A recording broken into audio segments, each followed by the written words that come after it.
Make your day richer than it was before. Got some good times knocking upon your front door. It's the Richard Wilmore Show.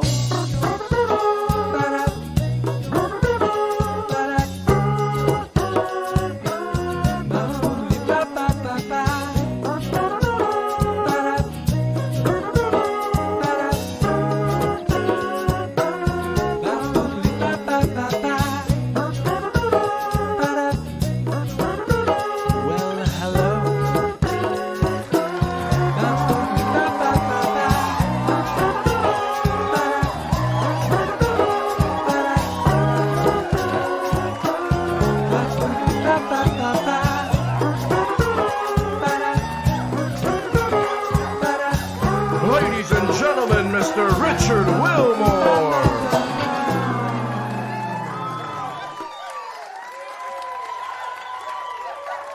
All right, Christmas is coming. You need gifts. You need unique gifts. You don't want to just get like a gift card. That's where my friend Wendy Wright comes in. She's of course the stylist for this show. Hopefully she approves of this shirt that I didn't ask her for before we got on camera. But she's also my friend and a great personal stylist in Maryland. And she's here. Well, this is what I love. A couple years ago, Wendy, you started your favorite finds, which are things you find throughout the year or gifts that are given to you that you actually love, correct? Correct, Richard.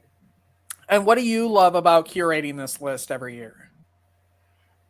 Richard, and first of all, I love your shirt. I was going to tell thanks. you that before we started recording. So yes, you get an A+. Yes. It's really cute.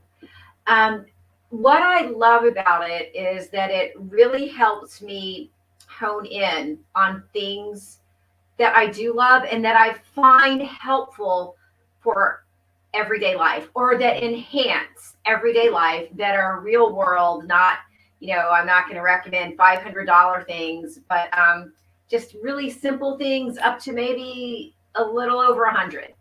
Yeah, so they're all affordable things. They're not just like I've been going, to all the stores right now. They have the aisles of just gift sets and gift sets and gift sets of random stuff. But this stuff is unique stuff that is either given to you or that you're finding that you actually use. And I love that.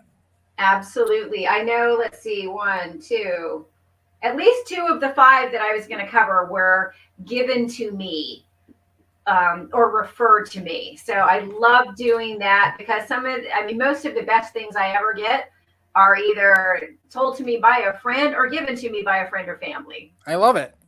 So. What's the first gift you have? Okay, the first one now, I don't want to scare you guys, but I'm going to come in a little closer and I'm going to show you these earrings. Can you see them, Richie? I can see them. Aren't they pretty? Yeah. Go. Sorry. No, it's kind of a crystal in some gold. My friend Julie Ellen, who is a small business entrepreneur and she a handcrafting jeweler. Is that what you call them? Yeah, that sounds right. She We makes can make up terms. jewelry. And Richie, these are hers. So she used to live in the area where I live and used to live, but she has moved to another state. But she still does jewelry and she'll ship it to you. So I got these last week. And I think you're going to put all of the links down for us. Yes. So Okay. yes, they'll all be available so you can click and shop. Okay. She has bracelets, necklaces, earrings, and they're all really unique. A lot of gemstones, and from petite, dainty pieces up to more bold pieces, which is what I would say this is. Do you have a price range for those? Do you remember? I believe, and then she has a Christmas sale. Oh, I don't know if it's still going on, but she had a sale. I think these were about $25. Oh, a 20. A 20. That's awesome. That's so cute. Yeah. Thanks, Julie Ellen. Does Julie, this is just a personal question now that I know that she isn't there. Is the store still there or did she close that? She had to close it because she moved. She is gone from this area. Yes. Okay. So, but she's All right. got an online store. Even better. that anybody Even can do better, it. Love it. Richie. What's our next gift? Okay, so our next gift is this dress that I'm wearing and my friend Fab here is wearing from Amazon. So Richie, you know my style has evolved since you know me, but I am now definitely into a bohemian, relaxed, fitting, really comfortable phase. And that's what this is. So I was perusing, I guess, some ads or the internet, and this dress came up and I ordered it. And well, I ordered 2 of them because I typically do that. And I love it. And I think it was around, I'm going to say around $30.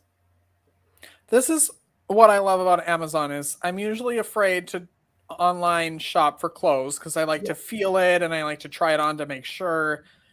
But I love that you can find stuff. So like you find that one dress that you love and then you find it in 12 different like styles and or like patterns and then you just buy them all. That's right. And I guess when I typically buy from Amazon, I try not to get anything real fitted because that's a little bit harder to work, you know, or you have to send it back several times. But this just hangs, but it's short enough. I know you can't see me. It's short enough that I don't feel like it's taking me over. So I have on, because it's kind of a blue, what is that, a leopard or what kind of print is this? I don't know. You're not close enough for me to tell, but I can tell there's a pattern. There's some kind of animal. Jaguar. And it's brown, and I have on. Okay, I'm gonna try not to flash anyone. Some really cute boots. That's cute. Go with it. Could you see that was lovely? Yes, That was very, very ladylike. It was like you're like a rockette here at Christmas time. Is what you were doing. Yeah, I could do that. I just lost my balance. I'm gonna keep my day job. I may or may not have done that last night in my kitchen. It's fine. Okay. No you ready for me to keep going or what? Yes, keep going. I love it. Okay, so next, we're still in the kind of style. Richie, I took a trip a couple of months ago in October, and I needed something to carry on the plane. And I was at Target, and I found this it's called a mini backpack. And it is anti-theft, so you can't cut through it. And it's got little clippy things so that someone couldn't just open it up as it's behind you, you know. Can you show me the clippy things? Because I don't understand.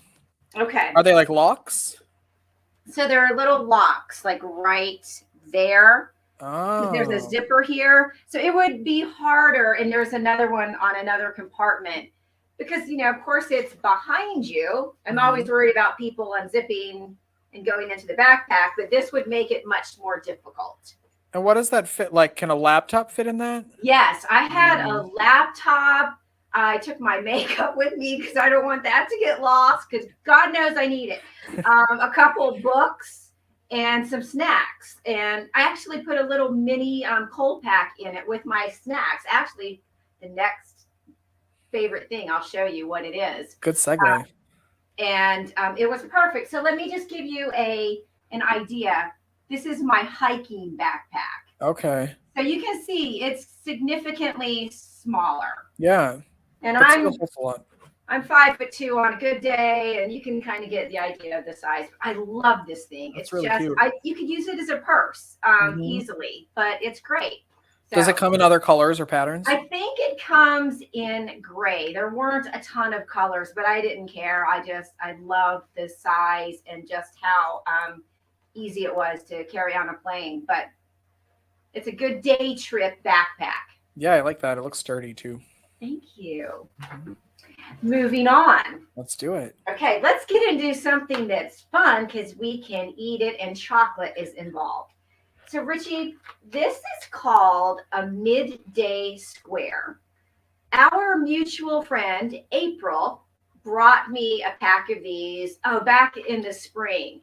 And it's made by a really small business in Canada. And I think there are 3 young just entrepreneurs. And this thing, it's a healthy chocolate bar. But to me, I think they taste incredible. And what the deal is, there are 2 of these. Can you see the size?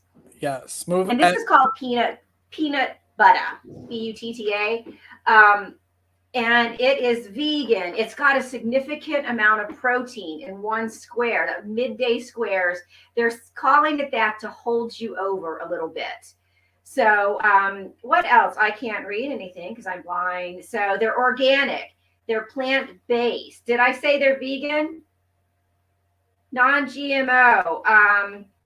And they're just really, they do, and trust me, it's hard for anything to hold me over when it comes to hunger, but this will hold me for about 2 to 3 hours, just one square. And one square has about 170 calories. It has 6 grams of protein and 12 carbs. So that is not a lot. So that would be 4 teaspoons of sugar in the carbs. That's not too bad. Wendy gifted me a box of these, and I probably shouldn't say that I inhaled them all in a day and a half, but they're so good. They're my favorite thing growing up was the peanut butter cups, right? Yes, me too. And they're like that, but times 10 to me. They're so good. Okay. I'm glad you loved them, Richie. Yes, they were a fan favorite at the house. Very good. And I lied. Okay, so it's 12 grams of carbs divided by 4. It's really 3. That equals 3 teaspoons of sugar. And if you compare that to a regular chocolate bar, there's no comparison. So yeah. They're really, really good. They're not necessarily inexpensive, but I don't have them all the time. I eat one a day when I have one. So they last a long time. All right, confession time, Wendy. Do you eat one bar or one package? Because I eat one square, Richie. Wow, you have control. You could, but if you had both, just consider that more of a meal. Because then you're talking, for me anyway, that'd be 340 calories, and yeah, I have one. Okay, well, good for you. Yes. We won't talk about how many I had at one sitting. Don't worry. If it's peanuts or something like that, I can't stop, but I can stop with this. So they're so good. Good. Okay. Last thing. Okay. All right. So you can't hear it right now because we both get in trouble, but I have on my Pandora Josh Groban Christmas music, Josh Groban station. And Richie, I am using this little Sony Bluetooth speaker. I got it at Target, I'm thinking 3 weeks ago. Oh. And this was $99. I had a little bit of a discount, so it came to around $90. But this thing was so dang easy to set up. You know how I am with technology. I did it. Wow. I got this set up, and the sound that it puts out is fantastic. And it's portable and it's water resistant. Oh, that's nice. Yeah, so I just take it all over the house with me, and for working out or when I'm in the kitchen cooking, and just Pandora, your own music. I'll listen to talk radio or podcast through it, and I love it. Or she listens to the Richard Wilmore Show on iTunes. All the time. Or something like that. Yes. You come through, and you're so clear and crisp. It's like I'm sitting next to you. It is. It's just like that. Speaking of the Josh Groban Christmas station, and It's Christmas time, is that what you're listening to? I love Christmas music. Christmas music gets put on the day, well, usually on Thanksgiving, but I try to wait until the day after, and then it's nonstop morning to night Christmas. Is that you, or? I can do that with the Josh Groban. I can't do it with a regular Christmas station because there are too many ones where I just skip. I'm like, no, please, gosh, not again. But with this, I can listen to it almost all day. I love that. Yeah. And I love Josh Groban. I mean, the voice, Oh Holy Night. I mean, just that song in particular. I love anyone with a great voice, but it just brings me to tears every time I hear that song on here. Yeah. But lots of different good music. Yeah, this is true. Just so y'all know, we're not getting any money from any of these people unless they want to send us maybe free peanut butter squares or whatever. But these are just things Wendy loves, and she wants to share it, and that's what I love about Wendy, and I appreciate you being on the show. I had a blast. I thank you for having me on Of the course. Richard Wilmore Show. Happy holidays, Wendy. Happy holidays, Richard. Thank you. We'll see you later. We'll be right back after this, everyone.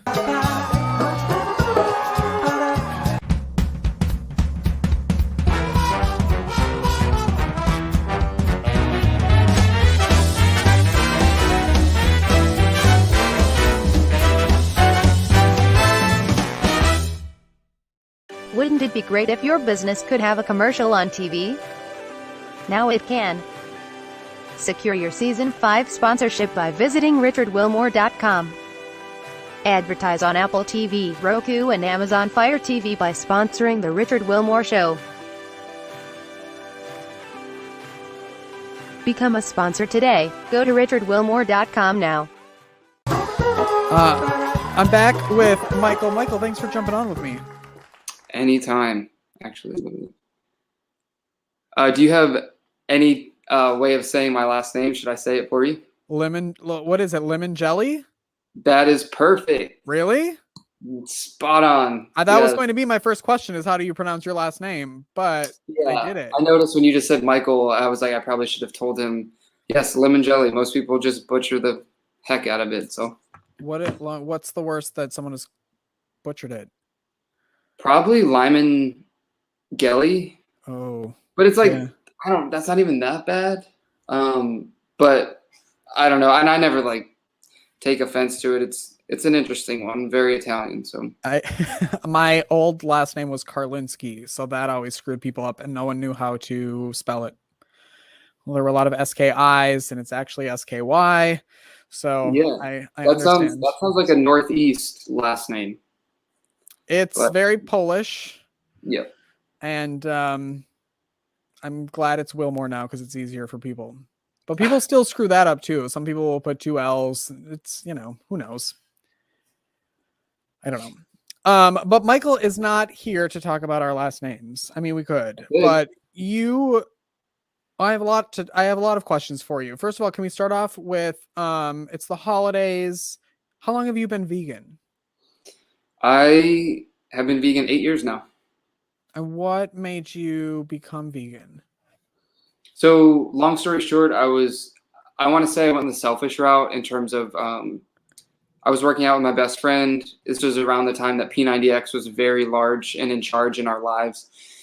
And his results were happening so much faster than mine. And I was like, what the hell? Can we cuss on this? I mean, sure. Why not? Okay. Sorry. Okay.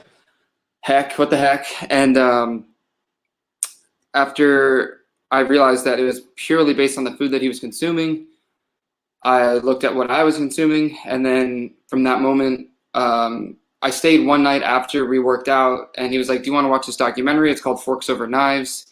Nothing to do with animal cruelty or anything like that. It was purely based on curing diabetes through a whole foods plant-based diet within 2 weeks. And I was under the assumption, this was when I was like early 20s, still in college, I believe.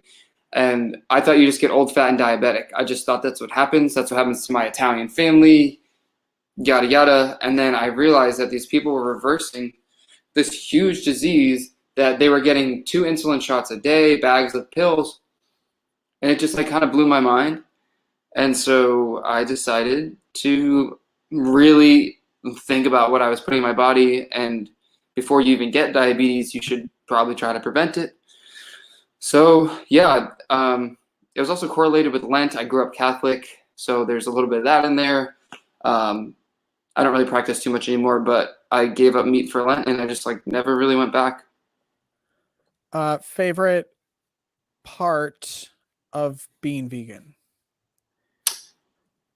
2-part answer. Okay. One, I feel like in the most universal way, putting your head down every night, knowing that you didn't contribute to all of the things that, if we're talking climate change, we're talking about animal cruelty, human health, knowing that you did your best that day to try to prevent and even reverse anything on that capacity. And then honestly, the food is, I eat so much food and people are always like, why, how do you stay fit? And it's just well, when you only consume plant-based meats or cheeses, You're getting zero cholesterol, a lot less sodium in a lot of things too. There's a lot of hidden sodiums in meats and stuff like that, and that's a whole nother podcast. But yeah, so really the food and just not being holier than thou or like having a leg up on anybody. It's more just about internally feeling good about how your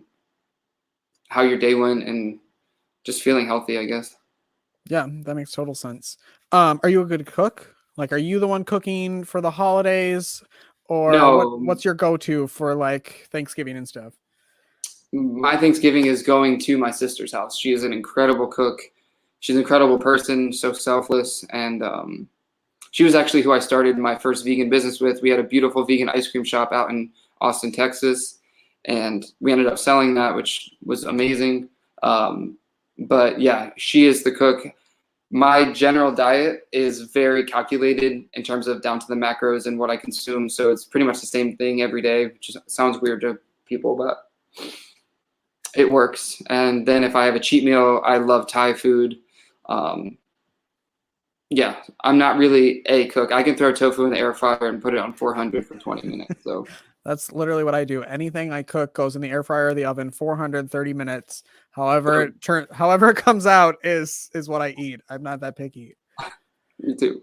Is all of that kind of where the book came from that you're here to talk about, Ellie and the Earth? Yes, 100%.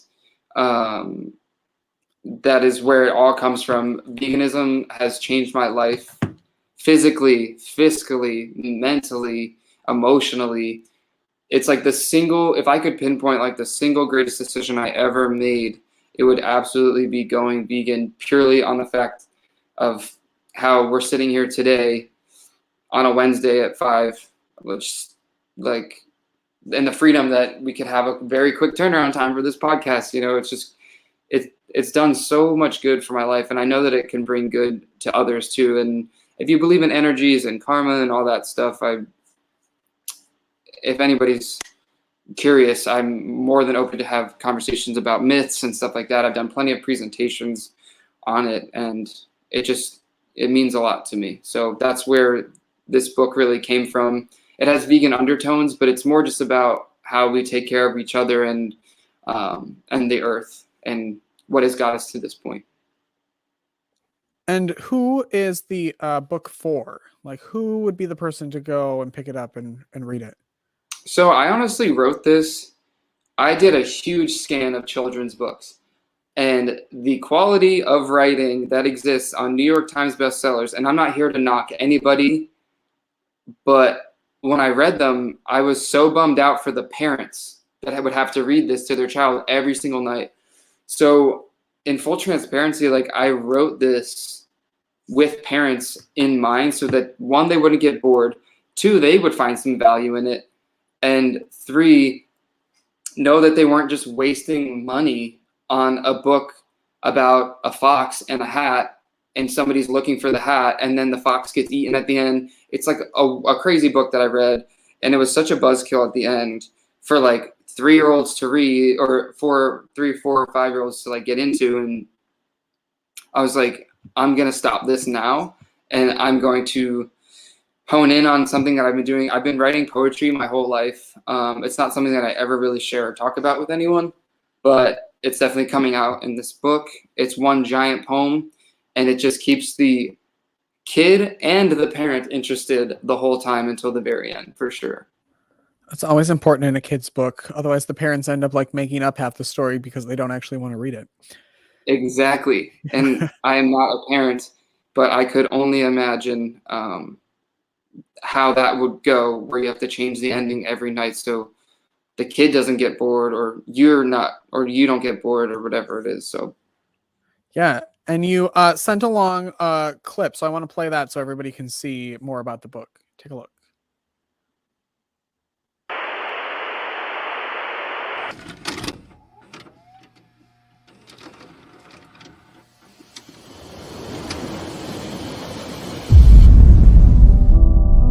have you ever laid your head down for the night, and in that exact moment thoughts of the world just don't seem right, or you truly start to think of all the damage we've done, and how the higher-ups are all just looking for a new place to run? I began to think about whose perspective will change first, for those who cause the problems will be the hardest to reverse. But look no further, because here comes the truth.